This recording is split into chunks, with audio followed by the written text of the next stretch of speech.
everyone, and welcome to Two Player Quest, where I help you on your quest to find the best two-player board games for you. In today's video, we have Under Our Sun by Tabletopper Games.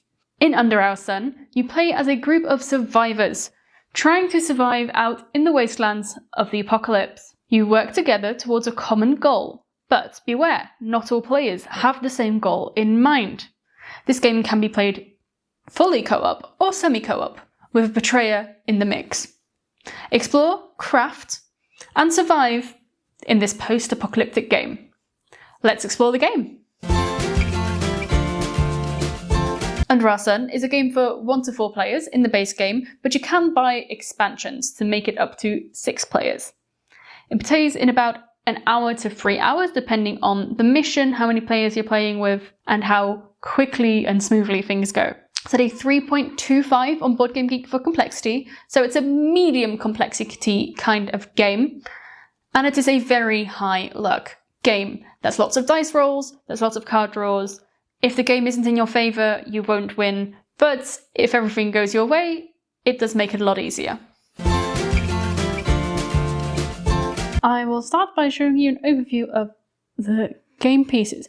Here on the left hand side we have the turn board. Then this is one of the player boards. This is for the medic. You can see the HP, the amount of water, the skills they have, and some other stuff. Then here on the left I have the gear that you could buy and find. And here we have at the moment the board and the tiles that will be added to the board later. Then on this side we have tokens and cards that will be drawn throughout the game. The game has a total of 5 days. When starting the game, you choose a mission. In this case, we chose mission number 1. It is our job to find the missing colonists. Now, in round 1, so day 1, you skip the preparation phase and you go straight into morning. This is where you draw a sun card. You read what it says. In this case, it is mild, so nothing happens. Then the players all get their action points. In this case, everyone gets 6 action points. This can change. And then you discard 1 water and play your actions. So you discard a water. There is a handy dandy player reference that you can use to see how much it costs to do certain things. The main things you'll do are explore and move. You can see at the top here what it costs to move. A lot of areas will have certain supplies on them. You grab them from the box and place them on the card. You can take the supplies and place them on your character. There can also be monsters on the thing. You place your character there and you draw a monster card and then place the monster. You can also do combat to attack your enemies. The stats for combat are the stats that are on your card. So this one, for example, says attack and it has 1 green die. Combat is done by rolling dice.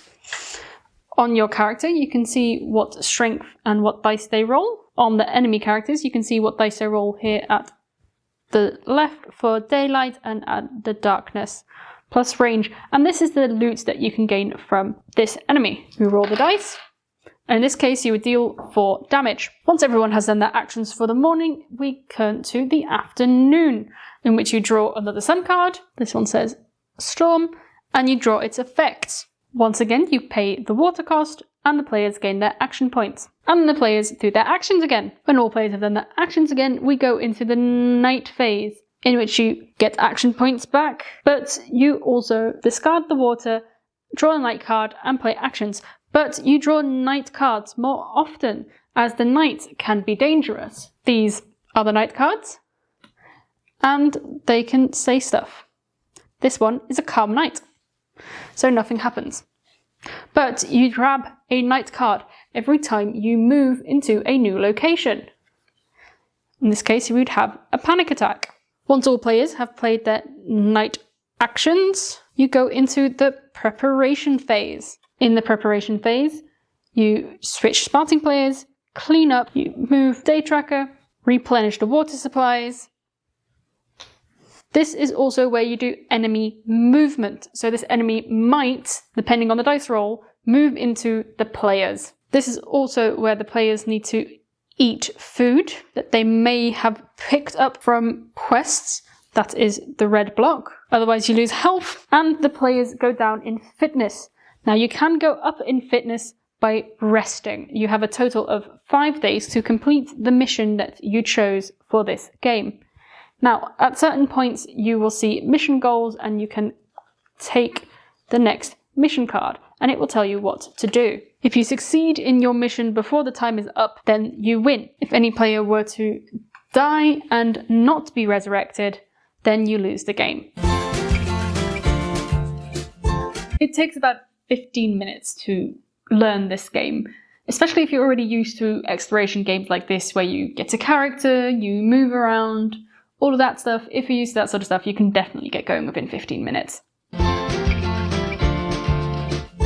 If you are looking for a challenging co-op game, especially with a survival theme, a post-apocalyptic theme, this is certainly a good fit because this is a challenging game. They've definitely tried to add, and frankly successfully added, challenge to a co-op game.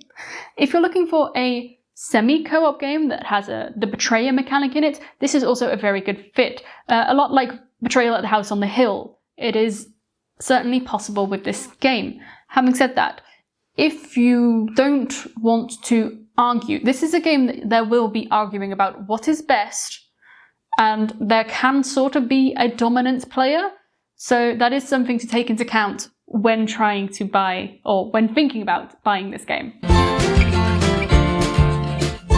We don't like this game as much as we'd hoped when we bought it, and frankly it will be leaving our cupboard quite soon. There are quite a few things that we don't like about this game. One of those things is the weird movement points. So every area has a different amount of movement that it will cost you to move into the area, making it very odd to move around from area to area. But as movement is one of the main things you do in an exploration game, it feels very weird. On top of that, when it comes to 2 players, you cannot play this game with 2 characters. You will not win this game with 2 characters. You frankly really need all 4 characters, and you need all 4 characters' actions. Because if you need to do this all in a limited amount of game time in-game, you need all those actions that you can get. So there is no difference between a 2 and a 4-player game. You just have half of the actions and half of the people on the board in a 2-player game. So that makes it a lot harder as 2 players than as 4 players. And frankly, almost impossible, we found. So that's also something we don't like. Lastly, this game feels odd to us. We can't place what feels odd. We've discussed in length what feels odd about this game, and we can't place it, but we don't like that odd feeling. So it's just not the board game for us. I would certainly suggest playing this game with more. As I stated before, you basically need all the characters to play the game. You need all the actions, you need all the skills, and you need all the people on the board. So I would most certainly suggest playing it with more players, because then you don't have to play multiple characters with 1 player. And that brings us to the end of the video. Thank you so much for watching our review of Under Our Sun. If you have any comments, feedback, or suggestions, put them in the comments below, and I look forward to seeing you next time on 2 Player Quest.